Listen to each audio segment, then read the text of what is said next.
झरी। नमस्कार दोस्तों, स्वागत है आपका पिनाका स्टडी सर्कल के यूट्यूब चैनल पे। आज का हमारा टॉपिक है अंतरिक्ष में भारत के बढ़ते कदम। इस टॉपिक पे हम इसका इंट्रो देखेंगे, इसका कंक्लूजन देखेंगे और पेपर 6 के लिए मेनली क्या अप्रोच होगी वो देखेंगे। साथ ही ये टॉपिक जो है आपका पेपर 3 में भी काम आ जाएगा। तो चलिए देखते हैं इसमें क्या क्या चीज़ें हमें कवर करनी है। तो एक करंट अफेयर से स्टार्ट करते हैं। इंट्रोडक्शन कुछ और है लेकिन करंट अफेयर से स्टार्ट करते हैं। जैसे कि आपको पता होगा कि विक्रम 1 जो है लॉन्च किया गया था अभी 18 जुलाई को।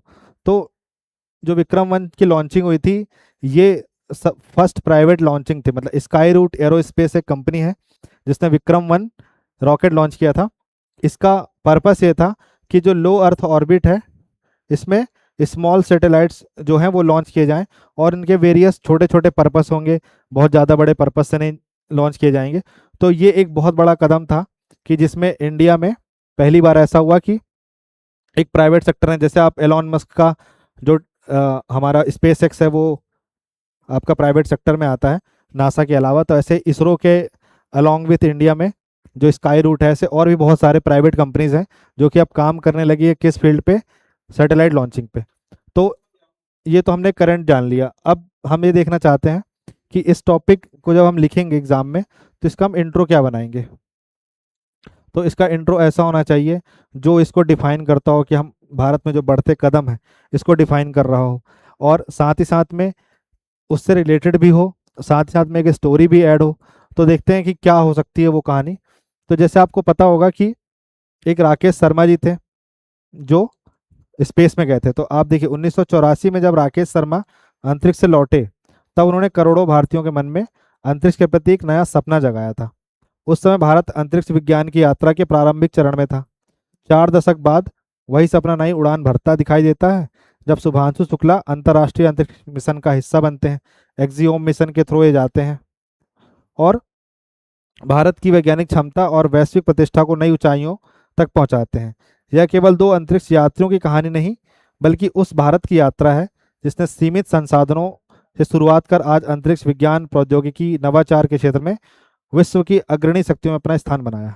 तो आपको यहाँ पे ये करना है कि कैसे राकेश शर्मा जी को और शुभांशु शुक्ला जी को दोनों को मर्ज करना है और इनको मर्ज करके आपको एक अच्छी सी कहानी बना करके अपना इंट्रो तैयार करना है। इसमें क्या होगा, आपका बढ़ते कदम ऐसे इस्टेब्लिश हो जाएगा कि जो राकेश शर्मा जी ने अंतरिक्ष में जो अपना कदम रखा और 40 साल बाद जब 2000 ये जुलाई का मिशन होगा 2025 में, जब शुभांशु शुक्ला जी ने अंतरिक्ष में कदम रखा तो ये एक उसी का डेवलपमेंट देखा जाएगा।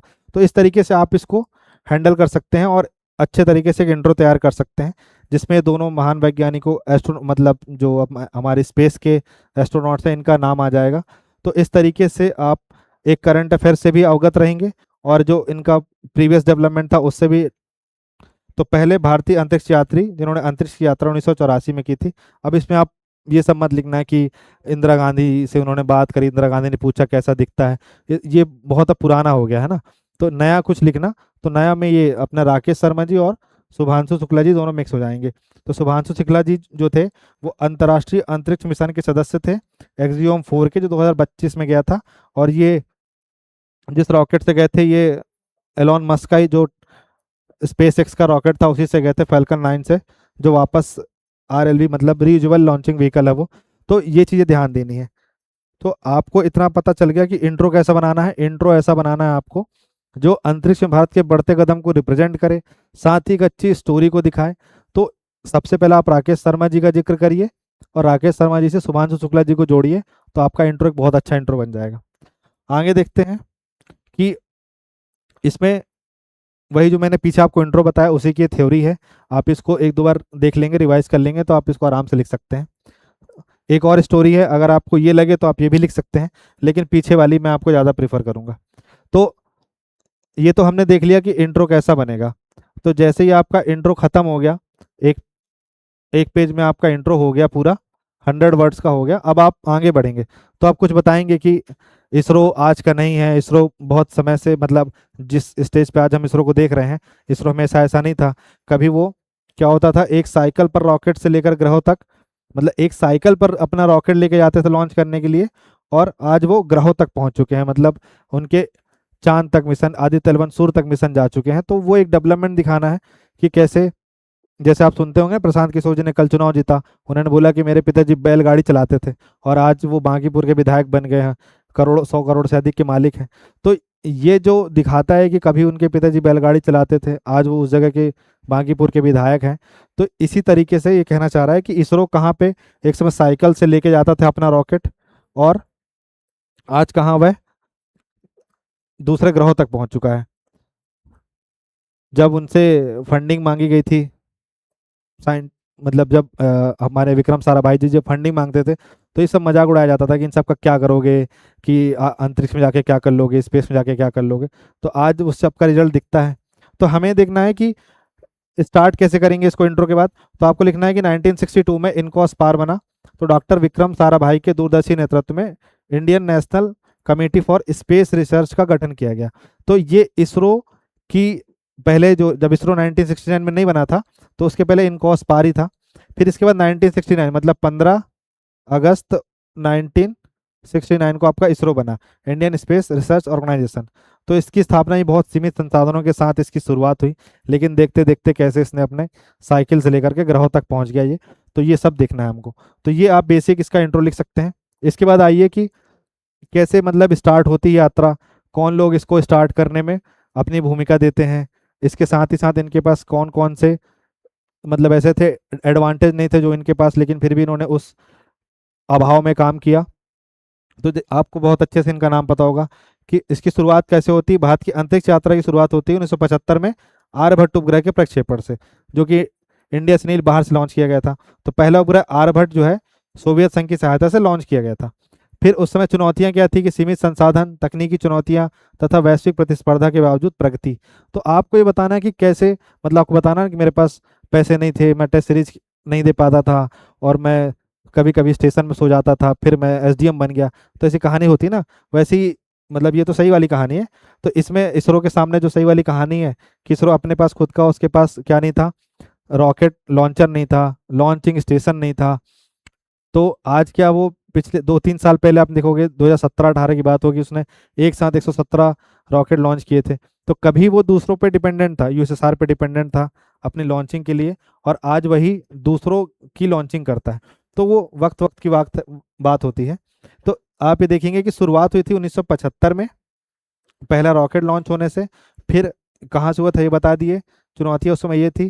फिर इसरो की उपलब्धि, इसरो ने आत्मनिर्भरता, नवाचार और वैज्ञानिक दृष्टिकोण के आधार पर उल्लेखनीय प्रगति की है, और अंतरिक्ष विज्ञान प्रौद्योगिकी के क्षेत्र में महत्वपूर्ण उपलब्धियां हासिल की हैं। तो ये आपको शुरू में थोड़ा सा ऐसा इसरो के बारे में और बता देना है। साथ ही साथ में विक्रम साराभाई, जिनके बिना तो ये अधूरा ही है, तो उनका जिक्र करना है, डॉक्टर विक्रम साराभाई। साथ ही सतीश धवन जो थे उनका, तो इसरो को नई दिशा दी और अंतरिक्ष कार्यक्रम का सुदृढ़, मतलब अंतरिक्ष कार्यक्रम को सुदृढ़ बनाया। तो ये चीजें आपको एक दिखा देनी, दूसरे पैराग्राफ मतलब दूसरे पेज में दिखा देनी है कि ये साइंटिस्ट थे और इस तरीके से इसरो स्टार्ट हुआ, इस तरीके से इसरो ने आगे वर्क किया। फिर आगे अगर हम बढ़ें, तो जैसा कि आप देखते हैं कि कभी भी, लेट सपोज थोड़ा सा मैं आपको एक ब्रीफ दूं कि हम अगर इसरो पढ़ रहे हैं, तो हम देखते हैं कि इसरो ने ये सैटेलाइट लॉन्च किया, वो सैटेलाइट लॉन्च किया। तो हमें ये देखना है ना, जैसे उसके अंदर क्या क्या आएंगे। तो जैसे क्या करता है इसरो, उसके पास लॉन्चर होंगे, ठीक है। लॉन्चर क्या करता है, सैटेलाइट लॉन्च करता है। तो सैटेलाइट होंगे जो लॉन्च हो रहे हैं। फिर उसके बाद उसके लॉन्चिंग स्टेशन होंगे कि कहाँ कहाँ से वो लॉन्च करता है। इसके बाद उसकी कुछ टीम होगी, जो कि जैसे स्पेस एप्लीकेशन सेंटर है अहमदाबाद में, ठीक है। उसके बाद शासन में और आपका भोपाल में ऑब्जर्वेटरी है। इसके अलावा आप और क्या देखेंगे कि ये चीज़ें हो गई। हाँ, फिर उसके बाद जो आगे वेरियस डेवलपमेंट होने हैं वो देखेंगे। फिर कुछ मिशन होंगे, वो देखेंगे। जैसे मिशन में आप हम देखते हैं कि क्या, जैसे मिशन में देखते हैं आदित्य एल 1 हो गया, फिर जो मून पे गए वो हो गया, जो मार्स पे गए वो हो गया। तो यहाँ पे एक अगर मैं आपको बेसिक सी चीज़ बताऊँ, तो आपको सिंपल सा ये करना है कि ये सब चीज़ें तो याद रखनी है कि लॉन्चर वगैरह। फिर आपको ये देखना है कि जैसे एक इसरो क्या करेगा, अर्थ हो गई, मून हो गया, ठीक। तो अर्थ के लिए कुछ सैटेलाइट लॉन्च करेगा जो अर्थ में मौसम ऑब्जर्व करेंगे, मिनरल ऑब्जर्व करेंगे। इसके अलावा कुछ मून की जानकारी के लिए भेजेगा। फिर उसके बाद ग्रह हैं तो उनके लिए कुछ भेजेगा, तो जिसमें अपना मार्स मिशन गया, अब वीनस जाने वाला कुछ समय के बाद। इसके अलावा आप देखेंगे जैसे सूर्य, तो उसके लिए भी कुछ मिशन भेजा, तो आदित्य एल 1 उसके लिए भेजा। तो इस तरीके से आप देखेंगे कि हर अलग अलग चीज के लिए उसके पास अपने अलग अलग एक्सपर्टीज हैं, और उस एक्सपर्टीज के हिसाब से वो अपने सैटेलाइट्स को लॉन्च करता है जो उसको वहां से जानकारियां उठानी है। तो हम इसमें अब आगे देखते हैं कि ऐसा इसरो ने और क्या क्या किया है। तो सबसे पहले हम क्या देखेंगे कि इसरो के लॉन्चिंग व्हीकल कौन कौन से हैं जिनसे वो अपने सैटेलाइट्स को लॉन्च करता है। तो सब अगर एक देखा जाए कि यहाँ से लेकर के यहाँ तक पहुंचे हैं, तो जैसे एसएलवी है। सबसे पहले साउंडिंग रॉकेट्स भी होते थे, साउंडिंग रॉकेट से छोटे मोटे सैटेलाइट लॉन्च किए जाते हैं, लेकिन साउंडिंग रॉकेट्स नहीं पढ़ेंगे हम, एसएलवी पढ़ेंगे। तो एसएलवी सबसे पहले सैटेलाइट लॉन्चिंग व्हीकल। एसएलवी के बाद आते हैं ऑगमेंटेड सैटेलाइट लॉन्चिंग व्हीकल। उसके बाद आते हैं PSLV, polar satellite launching vehicle. फिर उसके बाद आता है जीएसएलवी, तो जियो सिंक्रोनस। और इसमें क्या, जियो स्टेशनरी में और जियो सिंक्रोनस जिसमें भेजना है, जीईओ में 36,000 किलोमीटर के ऊपर, उन पे भेजते हैं। फिर LVM-3 आता है, GSLV Mark 3। ये इसी का ही अपडेटेड वर्जन है, बस इसमें फ़र्क इतना है कि ये ज़्यादा वजन ले जा सकता है उतनी ही कक्षा पे, बस इतना अंतर है। तो हम यहाँ पे सैटेलाइट पे ये पढ़ने नहीं बैठेंगे कि एसएलवी में इतने, मतलब जैसे एसएलवी 3 स्टेज था, ठीक है, एएसएलवी 4 स्टेज है, तो उसमें फ्यूल कौन सा डल रहा है, सॉलिड डल रहा है कि लिक्विड डल रहा है, यहाँ पे ये जानने की कोशिश नहीं करेंगे क्योंकि ये सिर्फ ऐसे का है, छूते हुए निकल जाना है। तो एएसएलवी में जो था, चारों स्टेज कैसे थे, चारों स्टेज जो थे ठोस थे, ठोस उसमें द्रव डलता था, ठोस द्रव नहीं डलता था, ठोस फ्यूल डलता था। पीएसएलवी में सॉलिड लिक्विड, सॉलिड लिक्विड। फिर जीएसएलवी में सॉलिड लिक्विड और क्रायोजेनिक आया। फिर इसमें भी सेम वही चीज आई। फिर इसमें विकास इंजन लगा हुआ है, इसमें विकास इंजन लगा हुआ है। तो विकास इंजन का फुल फॉर्म क्या है, विक्रम अम्बालाल साराभाई। इस तरीके से आपको क्या याद रखना है कि इसरो के लॉन्चर कौन कौन से हैं। तो इसरो के सबसे पहले एसएलवी से आपको स्टार्ट करके SLV, ASLV, PSLV, GSLV, GSLV mark 3, LVM-3, ये आपको याद रखने हैं, ठीक है।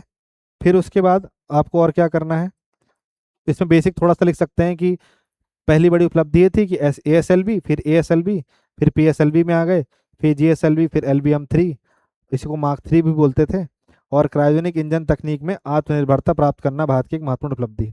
तो पहले हम क्या था, आप देखेंगे कि अगर आपने रॉकेटरी मूवी देखी होगी, उसमें नम्बी नारायण जी होंगे, तो उन्होंने बहुत प्रयास किया था कि हमारे पास क्या आ जाए, क्रायोजेनिक इंजन आ जाए। पर वो 1991 में यूएसएसआर का जब क्या हो गया, विघटन हो गया, उसकी वजह से हमारे पास उस 1991 के एरा पे हमारे पास क्या नहीं मिल पाया, हमको क्रायोजेनिक इंजन नहीं मिल पाया, जो कि बहुत देर लग गया बनने में। तो 98 99 के आसपास उसका डेवलपमेंट स्टार्ट हुआ, बना। तो आज हम उस पर आत्मनिर्भर बन गए हैं। लेकिन जो हम 1990 में बन जाते उसमें 30 32 साल लग गए। तो ये आपको इस तरह से स्टार्ट करना है कि हम, हमारे पास ये लॉन्चिंग व्हीकल है। अब ये लॉन्चिंग व्हीकल है, तो ये लॉन्च क्या करते हैं, तो हमारे पास मतलब जो सैटेलाइट्स लॉन्च करते हैं, तो कौन कौन से सैटेलाइट लॉन्च करते हैं, इस सैटेलाइट को लॉन्च करते हैं तो क्यों करते हैं। अच्छा, उसमें ये सैटेलाइट लॉन्च किया गया, तो उस सैटेलाइट में कौन सा, मतलब उसका एप्लीकेशन क्या है, वो क्या चीज़ करेगा वहाँ जाके, तो ये सब देखते हैं। तो सबसे पहले देखिए कौन कौन से सैटेलाइट होते हैं। तो आप देखिए कि एक हो गया कम्युनिकेशन सैटेलाइट होता है, ये आपका टीवी प्रसारण वगैरह, टेलीफोन, इंटरनेट, डेटा संचार, इन सब की सुविधाएं प्रदान कराता है। दूसरा आप देखिए कि अर्थ ऑब्जर्वेशन सैटेलाइट होता है, ये पृथ्वी की सतह, मौसम, जलवायु, आपदाएं, वन, कृषि, जल संसाधन, पर्यावरण की निगरानी करता है। फिर नेविगेशन सैटेलाइट्स, तो ये सटीक स्थिति जिसमें अपन क्या देख सकते हैं, नाविक जो है इसी में आएगा, तो नेविगेशन सैटेलाइट। इसके बाद हम देखेंगे चौथा साइंटिफिक स्पेसक्राफ्ट या सैटेलाइट, जो ग्रहों, तारों, आकाशगंगाओं, इसी में आपका आदित्य L1, ये सब तमाम चीज़ें आएंगी। फिर उसके बाद एक्सपेरिमेंटल सैटेलाइट, तो एक्सपेरिमेंटल सैटेलाइट क्या करता है, नई तकनीकी सामग्रियों और प्रणालियों का परीक्षण करते हैं। इसके अलावा आप देखेंगे स्मॉल सैटेलाइट्स होते हैं, इसी स्मॉल सैटेलाइट का एक भाग अभी जो विक्रम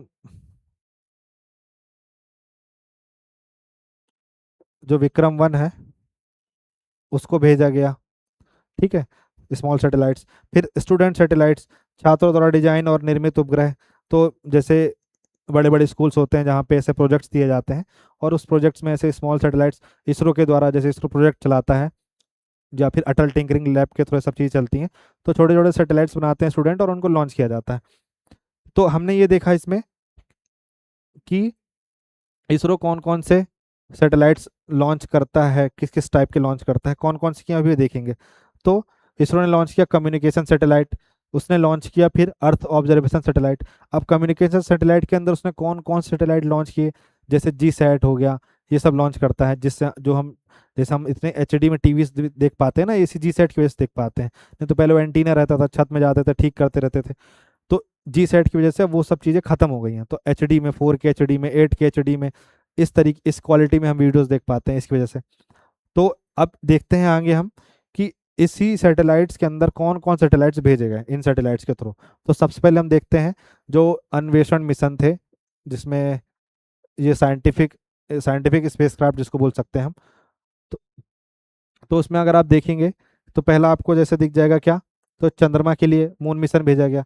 तो चंद्रयान 1 2 3, अब यहाँ पे चंद्रयान 1 2 3 बताने नहीं बैठ जाइएगा, आप बताने लग जाना चंद्रयान 1 ऐसा था, चंद्रयान 2 ऐसा था, चंद्रयान 2 कुछ कारणों से असफल रह गया, फिर चंद्रयान 3 सक्सेसफुल हो गया। तो 23 अगस्त को नेशनल स्पेस डे घोषित कर दिया गया। तो इसको क्या करना, चंद्रमा की सतह, मिट्टी, खनिजों का अध्ययन और पानी बर्फ की खोज करना। चंद्रयान 3 ने दक्षिणी ध्रुव पर ऐतिहासिक सॉफ्ट लैंडिंग की। तो चंद्रयान 3 कहाँ लॉन्च हुआ था, दक्षिणी ध्रुव पर लॉन्च हुआ था। अच्छा, हम अब आपको थोड़ा सा क्यूरोसिटी जागेगी कि हम चंद्रमा के लिए इतना मरे क्यों जा रहे हैं, क्यों चंद्रमा में कुछ भेज रहे हैं, क्यों वहाँ पे हम सैटेलाइट भेज रहे हैं अपने, क्या जरूरत है उसकी। तो सिंपल सा ये है कि जो चंद्रमा में एसेस हैं, किसके, जो सन के करीब हैं, तो वहाँ पे बहुत ज़्यादा एस है, तो हीलियम और हाइड्रोजन इन सबसे वो मिक्स है। तो ऐसा माना जाता है कि जो वहाँ पे एस है, जो राख है, वो यहाँ पे इंडिया पे फ्यूल का काम कर सकती है और भी जगह पे। तो एक वो फ्यूल है, तो उसको एक्सपेरिमेंटल बेस पे है, अगर वो सफल हो गया तो एक बहुत बड़ा जो फ्यूल का एनर्जी का क्राइसिस है वो सॉल्व हो जाएगा। और भी बहुत सारी चीज़ें हैं। तो ऐसा ऐसे ही नहीं, मतलब एलोन मस्क बोल रहे कि हम बस्ती बस्ती बनाएंगे, या फिर इसरो या नासा उसके लिए परेशान है, कुछ ना कुछ तो जरूर होता है। आगे देखते हैं ग्रहों के लिए। तो ग्रहों के लिए मंगलयान भेजा गया, ये आपका मॉम मिशन 2013 का है आपका ये। अपने पहले ही प्रयास से मंगल ग्रह की कक्षाएं पहुंचकर, ठीक है, वहाँ के वायुमंडल में मीथेन गैस का अध्ययन करना। इसके बाद आप देखेंगे सूर्य के लिए, तो आदित्य L1 लॉन्च किया गया। पृथ्वी से 15 लाख किलोमीटर दूर L1 पॉइंट पर रहकर सूर्य की लपटों और कोरोनल मास इंजेक्शन और सौर तूफानों का, सोलर फ्लेयर्स, इन सब का अध्ययन करना। फिर ब्रह्मांड और तारों के लिए एस्ट्रोनॉमी और डीप स्पेस, तो एस्ट्रोसैट, एक्सपोसैट, ये सब लॉन्च किया गया। जो एक्सपोसैट था, इसकी लॉन्चिंग टीम में सारी फीमेल्स ही थी। इसके बाद बस इसमें सारी चीज़ थी। अब आगे देखते हैं हम इसमें कि इंडियन साइंटिफिक स्पेसक्राफ्ट। तो हम इसके पहले हमने क्या देखा, जो डीप, हमने जो दूसरे ग्रह में भेजे गए या फिर चांद में भेजे गए, सूर्य के लिए भेजे गए, इन सब चीज़ों को पढ़ा। अब देखते हैं हम इंडियन साइंटिफिक स्पेसक्राफ्ट। तो साइंस, इसमें क्या था, हमारा आर्यभट्ट जो मैंने आपको बताया था 1975 में भेजा गया था। इसमें चंद्रयान भी आएगा, चंद्रयान 2 भी आएगा, चंद्रयान 3 भी आएगा, वो पीछे का इंग्लिश वाला ही है। मंगलयान भी आएगा, एस्ट्रोसैट आएगा, आदित्य L1 आएगा और एक्सपोसैट आएगा। आप इन सब की डेट अच्छे से याद रखिएगा। इन सब की अगर डेट आपको याद है तो उसमें आप लिख दीजिएगा, नहीं है तो आप इतना याद रखना कि कौन सा मिशन किस चीज़ के लिए है। ठीक है। इसके बाद कम्युनिकेशन सैटेलाइट। तो मैंने आपको बताया जैसे एक इंडियन नेशनल सैटेलाइट बहुत पहले 1981 में भेजा गया था, एप्पल, ये याद रखना तो ठीक है, नहीं तो कोई पुराना कोई दिक्कत नहीं। फिर इनसैट सीरीज के इंडियाज मल्टीपर्पस कम्युनिकेशन बैकबोन। फिर जी सैट सीरीज के एडवांस्ड कम्युनिकेशन सैटेलाइट्स। तो ही बोला ना मैंने, जो हम HD में, 4K अल्ट्रा, ये सब में जो टीवी देखते हैं वो इसी की वजह से। फिर communication satellite for mobility services. फिर एडूसैट भी बोल सकते हैं, डेडिकेटेड सैटेलाइट फॉर एजुकेशन और ई लर्निंग। तो जो दीक्षा पोर्टल है, जो स्वयं पोर्टल है, इन सब से जो स्टडी करते हैं, पढ़ाई करते हैं, वो सब इसी के थ्रू होता है। फिर हैम सेट है, तो amateur radio satellite for ham operators, ये उसके लिए भी होता है, जैसे कि डिजास्टर्स में जब नॉर्मल कम्युनिकेशन बंद हो जाता है तो उस दौरान भी ये काम आता है। आगे हम देखेंगे तो अर्थ ऑब्जर्वेशन सैटेलाइट्स हैं। तो अर्थ ऑब्जर्वेशन सैटेलाइट्स में जैसे हम सुनते हैं ना कि तूफान आने वाला है, तो IMD चेतावनी जारी करता है कि थंडर स्टॉर्म होगा, घर में रहें। तो ये सब इसी का पार्ट है। तो जो IRS सीरीज है, इंडियन रिमोट सेंसिंग सीरीज, तो remote sensing for a wide range of application. फिर कार्टोसैट सीरीज है, तो high resolution imagining for mapping and infrastructure. तो इसके अलावा रिसोर्स सेट सीरीज है, तो monitoring natural resources and management. फिर ओशन सेट सीरीज है, ओशन एंड क्लाइमेट स्टडीज़ के लिए है।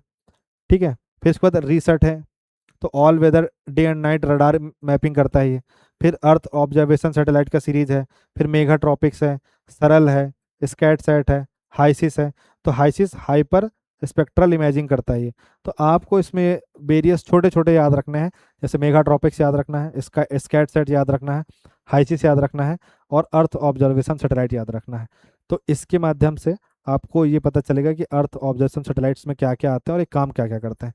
अब यहाँ से आपको यही पता चल जा रहा है कि अगर ये मेगा ट्रॉपिक्स है तो किस लिए भेजा जा रहा है, कि मेघा यानी क्लाउड्स हो गए, बादल हो गए, तो वर्षा होगी, तो उन सब की स्टडीज़ के लिए भेजा जा रहा है कि अगर तेज़ बारिश होगी तो पहले चेतावनी दे दें। इसके अलावा नेविगेशन सैटेलाइट है, तो आपको पता होगा कि Indian regional navigation satellite system, जिसको हम क्या बोलते हैं, नाविक ही बोलते हैं, नेविगेशन इंडियन कॉन्स्टिलेशन। तो ये इसका 2013 से लॉन्च स्टार्ट हो गया था। एक्चुअली में हुआ क्या था कि 1999 में जब कारगिल वॉर चला, तो कारगिल वॉर के दौरान जो पाकिस्तान की स्ट्रेटेजिक लोकेशन थी उसको अमेरिका ने देने से मना कर दिया था। तो हमको ये समझ में आ गया कि अगर हम इस ऊपर से अगर नज़र नहीं रख सकते दुश्मन पे, तो हम हर तरफ से घिरे रहेंगे। तो इसलिए फिर उसका डेवलपमेंट स्टार्ट हुआ, और नाविक और जो अपना IRNSS है, ये इसने काम करना स्टार्ट किया, और पहला लॉन्च किया गया सैटेलाइट 2013 में। फिर इसी में 1B 1C 1D 1E 1F 1G 1H और 1I, ऐसे करके 7-8 सैटेलाइट भेजे गए। एक सैटेलाइट ऐसा था कि वो ख़राब हो गया था, उसकी क्लॉक ख़राब हो गई थी, तो दूसरा सैटेलाइट भेजा गया। फिर वो 4 उसमें जियो सिंक्रोनस है, 3 जियो स्टेशनरी है। इस तरीके से उसका विभाजन है। ये काम मेनली 2017 में लास्ट लॉन्च था। उसके बाद से फिर अब कोई लॉन्च नहीं किया गया, और वो सेट हो गए हैं, अब अपना काम करना शुरू कर चुका है। तो ये नेविगेशन सैटेलाइट आपको लिख देना है। तो ये क्या करता है, जो 1500 किलोमीटर की रेंज है, जो हमारा प्यारा भारत है उसके चारों ओर, इन सबको कवर करता है। तो ये रणनीतिक भी महत्व है इसका। रणनीतिक के अलावा सामाजिक महत्व भी है, जैसे कि हमको आपको कोई सर्च करना, कुछ देखना है, वो सब के लिए काम आएगा। तो एक जगह से दूसरी जगह पहुंचना, उसके लिए काम आएगा। फिर हम देखते हैं, जब हम ये सब देख लिए, इतनी सारी पंचायतें, तो अब हमें ये देखना है कि इसका मतलब, जैसे लोग बोलते हैं ना कि कोई पेट होल है, उसमें इंसान चला गया और उसकी मृत्यु हो गई, पर ऐसा बोलते हैं कि बताओ चांद पे जाने के लिए पैसा है और सीवरेज मशीन खरीदने के लिए पैसा नहीं है। बात तो दोनों सही है कि मतलब चांद पे जा रहे हैं लेकिन यहाँ इंसान को नहीं बचा पा रहे हैं, पर वो भी ज़रूरी है, और इस पे काम करना भी ज़रूरी है। उसके लिए आपके पास पैसा, तो इसके लिए पैसा तो होना भी चाहिए। तो क्यों सरकार इस पे पैसा खर्च कर रही है? उपग्रहों के प्रमुख अनुप्रयोग के महत्व क्यों है, कुछ तो महत्व होंगे, तो देख लेते हैं क्या महत्व होंगे। तो पहला महत्व ये है, मैं आपको इसको हिंदी में लिख देता हूँ, नहीं तो आप बोलेंगे कि अंग्रेजी मीडियम वालों के साथ मजाक कर रहे हैं। तो इसमें पहला महत्व इसका क्या हो जाएगा, सामाजिक। अभी आएंगे सब में, ठीक। फिर अगला हो जाएगा आर्थिक, ठीक है। फिर हो जाएगा प्रशासनिक। फिर हो जाएगा आपका आपदा प्रबंधन। फिर आपका हो जाएगा पर्यावरणीय। फिर आपका हो जाएगा वैज्ञानिक अनुसंधान। फिर आपका हो जाएगा रणनीतिक और सुरक्षा। फिर आपका हो जाएगा राजनीतिक और भू राजनीतिक। फिर आपका हो जाएगा तकनीकी और औद्योगिक। फिर आपका हो जाएगा परिवहन और क्या बोलते हैं इसको, नौ परिवहन। फिर आपका हो जाएगा सतत विकास। तो इतने सारे इसके क्या हैं, 10 के आसपास इसके एप्लीकेशन है, और भी बहुत सारे हैं जो जो आपको याद आ जाए आप लिख लेना।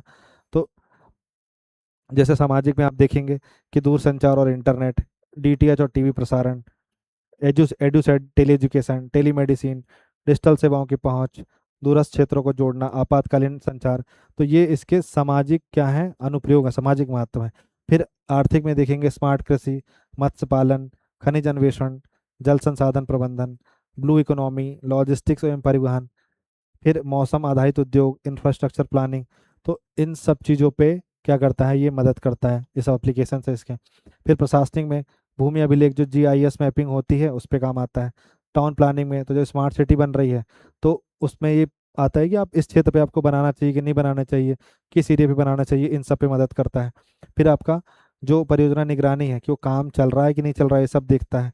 पंचायत एवं जिला योजना इस पे सहायता देता है। ई गवर्नेंस पे, संसाधन के मानचित्रण पे और नीति निर्माण में इन सब के लिए डेटा देता है। फिर डिजास्टर मैनेजमेंट में आप देखते होंगे कि जैसे ताउते तूफान आया, कोई से भी चक्रवात आया, तो अर्ली वार्निंग मिल जाती है कोस्टल एरियाज पे रहने वालों को।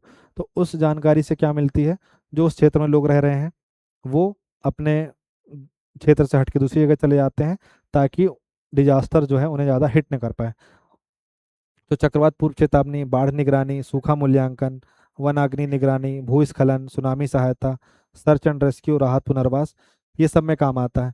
फिर पर्यावरणीय में हम देखेंगे तो क्लाइमेट चेंज की स्टडी में, वन संरक्षण में, जैव विविधता निगरानी में, प्रदूषण के अध्ययन में, हिमनद का अध्ययन में, समुद्री पारिस्थितिकी के अध्ययन में, कार्बन मॉनिटरिंग में और जल चक्र के विश्लेषण में, इन सब चीज़ों में इसरो जो है, इसके जो सैटेलाइट्स जो हैं वो हमारी मदद करते हैं, या फिर ये इनकी इम्पोर्टेंस है। और देख लीजिए साइंटिफिक एप्लीकेशंस में तो चंद्रमा का अध्ययन, मंगल का अध्ययन, सूर्य का अध्ययन। तो मंगल का अध्ययन से पता चलेगा कि भाई हम मतलब बने कैसे, अर्थ कैसे बना। चंद्रमा के अध्ययन से भी चीज़ पता चल जाएगी। फिर ब्लैक होल और आकाशगंगा की स्टडी जो है, फिर अंतरिक्ष विज्ञान, ग्रहों की उत्पत्ति कैसे हुई, ब्रह्मांड का अनुसंधान, नई अंतरिक्ष तकनीक का विकास, ये सब चीज़ें क्यूरोसिटी है सबकी अपनी अपनी, वो जानने के लिए। फिर सीमा निगरानी भी होती है सामरिक में, आप देखिए समुद्री निगरानी होती है, 7,516 किलोमीटर की जो अपनी तट रेखा उसकी निगरानी होगी। सैन्य संचार, फिर नेविगेशन, वही नाविक आ गया, सर्विलांस रखने में, मिसाइल गाइडेंस सपोर्ट में, इंटेलिजेंस सपोर्ट में और नेशनल स्ट्रेटजी या नेशनल सिक्योरिटी में। फिर पॉलिटिकल जियोपॉलिटिकल में क्या होता है, स्पेस डिप्लोमेसी। अब स्पेस डिप्लोमेसी में क्या होगा, जैसे श्रीलंका को अपना कोई सैटेलाइट लॉन्च कराना है, उनके पास नहीं है कैपेबिलिटी, नेपाल को, भूटान को, किसी को। अब नाविक ही यूज करते होंगे नेपाल वाले, भूटान वाले, बांग्लादेश वाले, तो हमारे पास आते हैं। तो इसलिए एक ये स्पेस डिप्लोमेसी होती है। या फिर हमने फ्रेंच फ्रांस का कोई सैटेलाइट है उसको लॉन्च करना है तो हमसे लॉन्च करवाते हैं। ये सारी चीज़ें हैं। फिर पड़ोसी देशों को सहायता होती है, साउथ साउथ कोऑपरेशन होता है, क्योंकि आप देखेंगे कि इधर जितने भी कंट्रियां हैं, जापान के बाद इधर कोई ज़्यादा डेवलप नहीं है और चाइना है, और ये सब फिर इंडिया सपोर्ट लेते हैं। स्ट्रेटेजिक पार्टनरशिप, सॉफ्ट पावर, कोई space diplomacy, global leadership, international collaboration, तो ये तमाम चीज़ें जो हैं इसमें मदद आती हैं या मदद करती हैं। फिर आप देखेंगे कि जो टेक्निकल वाला अगर एस्पेक्ट्स आप देखेंगे तो स्वदेशी तकनीक निर्माण में क्रायोजेनिक टेक्नोलॉजी का निर्माण करी, सेमीकंडक्टर और इलेक्ट्रॉनिक्स, फिर space manufacturing, startup ecosystem, innovation, R&D, technology transfer. तो ये कोई एक एप्लीकेशन नहीं है, इसके बहुत सारे एप्लीकेशन हैं, जिसमें अभी दो तो बचे हुए हैं। जैसे बचा आपका परिवहन और नेविगेशन, जिसमें सड़क, रेलवे, विमानन, जैसे गगन है तो airport authority of India plus ISRO ने मिलके गगन बनाया। ये मोस्टली काम आता है किसके, ये मोस्टली काम आता है जो एयर ट्रैफिक होता है उसके लिए, ATC बना होता है ना, ATC टावर जो होता है, एयर ट्रैफिक कंट्रोल, उसके लिए होता है। फिर समुद्री नेविगेशन, फिर fleet management, vehicle tracking, timing service. अब जैसे मान लीजिए क्या करना है कि BDS का माल सही से पहुंचाना है, अच्छी जगह पहुंचाना है, पहुंच रहा कि नहीं पहुंच रहा, उन सब की निगरानी के लिए उस पर अगर GPS ट्रैकर लगा है तो उस पर भ्रष्टाचार बचेगा, भ्रष्टाचार नहीं होगा। फिर लॉजिस्टिक्स ऑप्टिमाइजेशन, फिर सतत विकास में खाद्य सुरक्षा, जल सुरक्षा, ऊर्जा योजना, जलवायु कार्रवाई, आपदा जोखिम न्यूनीकरण, सतत शहर, गरीबी उन्मूलन में सहायता, प्राकृतिक संसाधनों का उपयोग, इन सब में जो है मदद करता है। तो इतने सारे इसके एप्लीकेशन है, कुछ हिंदी में कुछ इंग्लिश में मिक्स है, पर आप लिख सकते हैं आराम से, बहुत ज़्यादा टफ वर्ड नहीं है। आगे देखेंगे कि सब कुछ अच्छा होगा नहीं, कुछ चुनौतियां भी होंगी। तो जैसे चुनौतियां अभी सबसे बड़ी खबर आ रही थी कि 100 से 120 के आसपास जो इसरो के साइंटिस्ट हैं उन्होंने इसरो छोड़ दिया। अब उसके बहुत सारे रीजन हो सकते हैं, जैसे एक रीजन ये था कि सैलरी कम मिल रही, एक रीजन ये था कि एक रीजन ये था कि सैलरी कम मिल रही, एक रीजन ये था कि जैसे कुछ प्लान है बहुत डिले हो रहे हैं। गगनयान मिशन आप कब से सुनते आ रहे हैं, 2020 से सुनते आ रहे हैं, लेकिन अभी तक 2026 आ गया, लॉन्च नहीं हुआ। तो और साथ ही साथ में और भी बहुत सारी चीज़ें हैं, प्राइवेट कंपनियां वो ज़्यादा ऑफर कर रही हैं। तो इसलिए जो है इसरो के साइंटिस्ट जो हैं वो अब इसरो धीरे धीरे छोड़ रहे हैं, जो एक बहुत बड़ा चैलेंज है उसके लिए। तो हमें ही देखते हैं कि और क्या क्या ऐसे चैलेंज है। साथ ही आप देखेंगे 18,000 करोड़ का बजट बजट है किसका, मध्य प्रदेश सरकार में, लाडली बहना का। लेकिन वहीं इसरो का इससे बहुत कम बजट है, मतलब इतना तो है ही नहीं। तो ये आप देखिए कि 100 से 120 साइंटिस्ट जो हैं और इंजीनियर जो हैं उन्होंने रिजाइन कर दिया इसरो से, और उन्होंने VRS ले लिया, ठीक है। अब VRS का मतलब क्या होता है कि समय से पहले उन्होंने रिटायरमेंट ले लिया, इसका मतलब ये है कि वो अब उधर काम नहीं करेंगे और कहीं काम करेंगे वो, और उसके लिए उनको ज़्यादा पैसे भी मिल रहे होंगे। ठीक, इन जुलाई 2026 की रिपोर्ट है ये। तो डिपार्टमेंट ऑफ स्पेस ने क्या किया था, एक मेमोरेंडम इशू किया था कि रफली 100 से 120 जब साइंटिस्ट छोड़ दिए थे उसके बाद। तो ये एक बहुत बड़ा चैलेंज है। इसके अलावा और कौन सा चैलेंज है, ग्लोबल कंपटीशन है। ग्लोबल कंपटीशन कैसा है, एक और नासा है, एक और आप देखेंगे कि एलॉन मस्क है। ठीक, उसके पास आरएलवी टेक्नोलॉजी है, जिसका हम अभी हमने उसका आधा भी नहीं पहुंच पाए हैं उस आरएलवी के। तो इसमें क्या होता है, रीयूजेबल लॉन्चिंग व्हीकल है। सैटेलाइट को लॉन्च करेगा लॉन्चर, लॉन्च करके वापस आकर के लग जाएगा। जिसमें आपने बहुत बार फाल्कन F9 जो है उसकी वो देखी होगी, वापस जब आकर के वो अपने स्टैंड पे लगता है। फिर आधुनिक अवसंरचना है। ठीक, फिर गहन अंतरिक्ष अन्वेषण है, जो डीप स्पेस एक्सप्लोरेशन है, उसमें भी हम बहुत पीछे हैं। कैसे बहुत पीछे हैं कि हमें, जैसे कि वीनस हो गया, मरकरी हो गया, जुपिटर हो गया, सैटर्न हो गया, वहां तक पहुंचने में बहुत समय लगेगा। फिर निजी क्षेत्र का आकर्षण है। तो जैसे मैंने आपको बताया था, स्काई रूट जो है वो इन्वॉल्व हो चुका है। तो अब बहुत सारी कंपनियां जो हैं इसमें धीरे धीरे अपना इंटरेस्ट लेने लगी हैं और उस क्षेत्र में बहुत काम कर रही हैं। फिर विदेशी प्रौद्योगिकी पर निर्भरता है। जैसे बहुत से जो इक्विपमेंट्स बनाने हैं उसके लिए क्या होता है कि हमें यूएस से, चाइना से और दूसरे देशों से क्या चाहिए होते हैं, टेक्नोलॉजीज चाहिए होते हैं। या फिर लेट सपोज जो सोलर पैनल बनता है सिलिकॉन का बनता है, तो ऐसे ही और भी जो उसमें चीज़ें लगती हैं वो दूसरे देशों से आती हैं, उस पर हमें डिपेंडेंट रहना पड़ता है। फिर कुशल मानव संसाधन नहीं है, जॉब छोड़ ही रहे हैं वो। निरंतर नवाचार, मतलब R&D और इनोवेशन बहुत होना चाहिए। फिर दीर्घकालिक निवेश। ठीक, फिर प्रतिभा संरक्षण। ब्रेन ड्रेन हो रहा है, ब्रेन ड्रेन जैसे आप देखिए कि नासा बहुत ज़्यादा ऑफर कर दे रहा है। जितना ये यहाँ, जैसे मान लीजिए यहाँ बोल रहे हैं कि आपको 10 लाख रुपए महीना मिलेगा, तो 10 लाख डॉलर बोल दे रहा है, तो कौन नहीं जाएगा। तो ये ब्रेन ड्रेन हो रहा है। फिर स्पेस डेब्रीज है, जो अंतरिक्ष में मलबा जमा हो रहा है, वो एक बहुत बड़ी समस्या है। फिर आत्मनिर्भरता की चुनौती है। और अंतरिक्ष का क्या हो रहा है, औद्योगिकरण हो रहा है। फिर भारतीय वित्तीय, भारी वित्तीय संसाधन, मतलब क्या आप समझिए, मैंने आपको बोला ना कि 18,000 करोड़ का बजट सिर्फ लाडली बहना का है, और इसको तो इतना मिल भी नहीं रहा है। फिर मानव अंतरिक्ष मिशन, ये क्या हो रहा है, डिले होता जा रहा है। फिर कुशल वैज्ञानिकों की कमी छोड़ रहे हैं। साइबर सुरक्षा खतरे, तो जैसे कि क्या होता है कि रैंसम के लिए लॉक कर दिया जाता है, या साइबर अटैक होता है जो नेशनल सिक्योरिटी पे हार्म पहुंचाता है। इसके अलावा निजी क्षेत्र की सीमित भागीदारी, मतलब सीमित भागीदारी ऐसे, मतलब अभी बढ़ तो रही है, आकर्षण ले रहा है वो, पर यहाँ पे भी बहुत ज़्यादा बड़े लेवल पे भागीदारी नहीं बढ़ी है। फिर वैश्विक शांति और सुरक्षा, तो ये सब उसके चैलेंजेस हैं जो आपको देखना है। लेकिन सिर्फ चैलेंजेस तो नहीं होंगे, कुछ काम भी किया होगा, कुछ संभावनाएं भी होंगी। तो जैसे आप देखिए, गगनयान मिशन पे काम चल रहा है, कुछ भविष्य के मिशन है, जैसे कि हमें स्पेस स्टेशन बनाना है कब तक, 2035 तक। चंद्रयान 4 लॉन्च करना है 2027 तक। मंगलयान 2 लॉन्च करना है। फिर उभरती टेक्नोलॉजी है, जैसे रीयूजेबल लॉन्चिंग व्हीकल, स्पारडेक्स। ठीक, फिर SSLV, small satellite launching vehicle, AI, robotics, quantum computer, ये सब चल रहा है। फिर नई संभावनाएं, स्पेस टूरिज्म, कि चंद्रमा में ले जाके घुमाएंगे। ठीक है, या फिर लेके जाएंगे स्पेस में, और लो अर्थ ऑर्बिट पे लेके जाएंगे, वहां से वापस ले आएंगे इस टाइप से। फिर space mining, space based solar power. फिर नीतियां एवं संस्थान है। तो भारतीय अंतरिक्ष नीति बनाई गई 2023 में, आपको याद रखना है। इन स्पेस, फिर NSIL बना है। इसके अलावा स्काई रूट जिसने भी विक्रम लॉन्च किया था, अग्निकुल, कॉस्मोस, पिक्सेल और बेलेट्रिक्स एरोस्पेस, ध्रुवा स्पेस, ये सब क्या है, ये सब निजी क्षेत्र की कंपनियां हैं। तो और कुछ काम देख लेते हैं ना, ये देखिए। अब जो मैंने आपको लॉन्चिंग व्हीकल बताए थे शुरू में, तो उसमें एक बताया था आपको सैटेलाइट लॉन्चिंग व्हीकल। फिर मैंने बताया था ऑगमेंटेड सैटेलाइट लॉन्चिंग व्हीकल। फिर बताया था पोलर सैटेलाइट लॉन्चिंग व्हीकल। फिर बताया था जियो स्टेशनरी सैटेलाइट लॉन्चिंग व्हीकल। और फिर Mach 3 LVM बताया था, या LMV, ठीक है। अब उसके उससे अपग्रेड होकर के भी कुछ लॉन्चिंग व्हीकल आ रहे हैं, जैसे ह्यूमन रेटेड लॉन्चिंग व्हीकल। ये क्या करेगा, जो गगनयान मिशन में जो एस्ट्रोनॉट्स जाएंगे उनको लेकर के जाएगा। तो मानव को सुरक्षित रूप से अंतरिक्ष में भेजने और वापस लाने के लिए गगनयान मिशन के लिए है ये ह्यूमन रेटेड लॉन्चिंग व्हीकल। फिर SSLV है, स्मॉल सैटेलाइट लॉन्चिंग व्हीकल। तो इसरो अब क्या कर रहा है, बहुत बड़े बड़े सैटेलाइट लॉन्च करके छोटे छोटे सैटेलाइट लॉन्च करेगा, जिसके लिए SSLV, मतलब ये साउंडिंग रॉकेट्स टाइप के होंगे। छोटे उपग्रह 500 किलोग्राम तक को कम लागत में तेजी से अंतरिक्ष में प्रक्षेपित करना हो।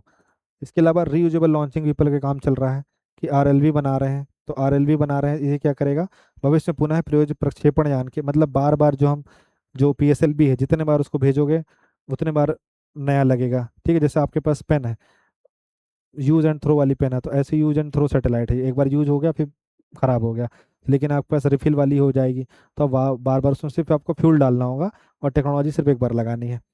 इसके अलावा स्क्रैमजेट इंजन TD है। स्क्रैमजेट इंजन टेक्नोलॉजिकल डिमॉन्स्ट्रेशन, ये हाइपरसोनिक गति से चलेगा, पर कार्य करने वाले स्क्रैमजेट इंजन के विकास और परीक्षण के लिए अभी मार्क 5 में इसकी स्पीड मार्क 5 होगी, जैसे साउंडिंग स्पीड से 5 गुना ज़्यादा होगी। इसमें फ़ायदा ये होगा कि ये जो है बाहर से ही, मतलब इसके प्रोपल्सन के लिए, इस मतलब जो वायुमंडल की ऑक्सीजन है वही ले लेगा अपने प्रोपल्सन के लिए। तो ये इसमें आप लिख सकते हैं कि आगे क्या कर रहा है इसरो। फिर उसके बाद आपने देखा था कि नासा इसरो ने अभी क्या भेजा, निसार भेजा। तो सिंथेटिक अपर्चर रडार, ये क्या करेगा, पृथ्वी का अवलोकन करने वाला उपग्रह है। इसके अलावा तो इसमें कौन कौन देश सहयोग दिए थे, भारत और USA, इनका सहयोग हुआ था। फिर लूपेक्स है, तो लूनार पोलर एक्सप्लोरेशन मिशन, तो चंद्रमा के दक्षिणी ध्रुव की खोज करेगा। ये भारत और जापान, तो जापान की कौन है एजेंसी, जाक्सा। तो इसरो प्लस जापान का मिशन है कौन सा, लूपेक्स। इसके अलावा वीनस मिशन है, तो वीनस ऑर्बिटर मिशन, शुक्र ग्रह का अध्ययन किया जाएगा। इसमें भारत और रूस जो है ये साथ में मिलकर क्या करेंगे, वीनस ऑर्बिटर मिशन लॉन्च करेंगे, और ये वीनस में जाएंगे और देखेंगे कि क्या कैसा उधर पे कैसे बना है वो। इसके अलावा अनुसंधान और विकास होने वाले लाभ, तो कुछ इसरो की कुछ उपलब्धियां रही हैं 2025-26 में, ये इसरो की वेबसाइट्स मैंने निकाली थी। तो राष्ट्रीय आत्मनिर्भरता को बढ़ावा दे रहा है ये, आप इसको देख लेना, ये लास्ट में आपको लिखने में बहुत काम आएगा। वैज्ञानिक ज्ञान और तकनीकी प्रगति, आर्थिक विकास और रोजगार सृजन कर रहा है, समाज और जन जीवन में सुधार कर रहा है, नई पीढ़ी के लिए प्रेरणा और कौशल विकास कर रहा है कि इस क्षेत्र में भी आप अपना क्या कर सकते हैं, कैरियर बना सकते हैं। फिर अंतर्राष्ट्रीय प्रतिष्ठा और सहयोग, तो सफल मिशन भारत को वैश्विक प्रतिष्ठा को बढ़ाते हैं और अन्य देशों और अंतर्राष्ट्रीय संगठनों के साथ सहयोग का अवसर मिलता है। फिर नवाचार और स्टार्टअप को प्रोत्साहन, तो अनुसंधान से नए नवाचार और उत्पाद विकसित होते हैं, अंतरिक्ष क्षेत्र में स्टार्टअप और निजी क्षेत्र को बढ़ावा मिलता है। फिर भविष्य की चुनौतियों के लिए तैयारी कर रहा है कि क्लाइमेट चेंज से कैसे लड़ेंगे, आपदा से कैसे लड़ेंगे, और रिसोर्स का मैनेजमेंट कैसे होगा। तो इन वेरियस फील्ड्स पर भी इसरो ने कुछ काम किए हैं, और ये 2025-26 का डेटा है, इसको आप लिख सकते हैं आराम से। फिर कुछ आगे की राह है इसरो के लिए कि जो R&D पे उस पर अच्छा काम कर रहा है, अंतरिक्ष नीतियाँ बना ली है 2023 के लिए, और इन स्पेस तथा NSIL के माध्यम से निजी क्षेत्र की भागीदारी को बढ़ा रहा है। फिर STEM, science technology engineering management, इन सब को प्रमोट कर रहा है। फिर गगनयान, भारतीय अंतरिक्ष स्टेशन, चंद्रयान 4, मंगलयान 2, RLV, ये सब लॉन्च करेगा, जो मैंने आपको पहले ही बताया वही सब चीज़ें हैं। तो ये आप लिख सकते हैं अच्छे से। फिर निष्कर्ष आ गया है, तो निष्कर्ष में आपको कुछ नहीं करना है, आपको सिंपल सा जो मैंने आपको स्टार्टिंग में बताया था कि राकेश शर्मा से स्टार्ट करके आपने शुभांशु शुक्ला जी पे ख़त्म किया, यहाँ पे थोड़ा सा अलग सा निष्कर्ष होगा, जिसको आपको क्या करना है, कीवर्ड कीवर्ड आप याद कर लीजिए, और उसके बाद आपको इस मतलब इस टॉपिक जब आप लिखेंगे ख़त्म करेंगे तो बहुत अच्छा निष्कर्ष बनेगा आपका कि मनुष्य की जिज्ञासा ने ही उसे पृथ्वी की सीमाओं से आगे बढ़कर अंतरिक्ष तक पहुंचने की प्रेरणा दी है।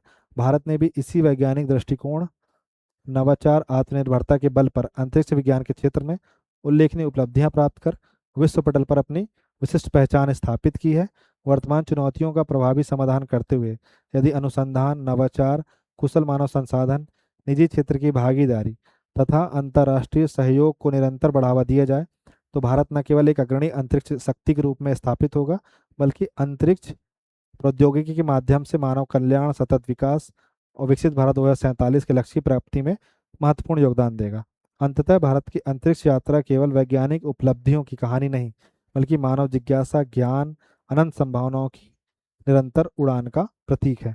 तो ये जो निष्कर्ष है, ये आपको कीवर्ड कीवर्ड बस आपको याद रखने हैं। विकसित भारत 2047 तो आपको लिखना ही लिखना है, साथ ही साथ में आत्मनिर्भर भारत, साथ साथ में आपको इंटरनेशनल कोऑपरेशन, इसके अलावा आपको निजी क्षेत्र की भागीदारी, इसके अलावा जो स्वदेशी तकनीकियां हैं, इन सब शब्दों का इस्तेमाल करना है, और आपको एट लास्ट में ले जाके विकसित भारत पे अपने निबंध को ख़त्म करना है। तो इस पूरे निबंध में हमने क्या देखा, हमने देखा कि जो हमारा इंट्रो है वो कैसा होना चाहिए।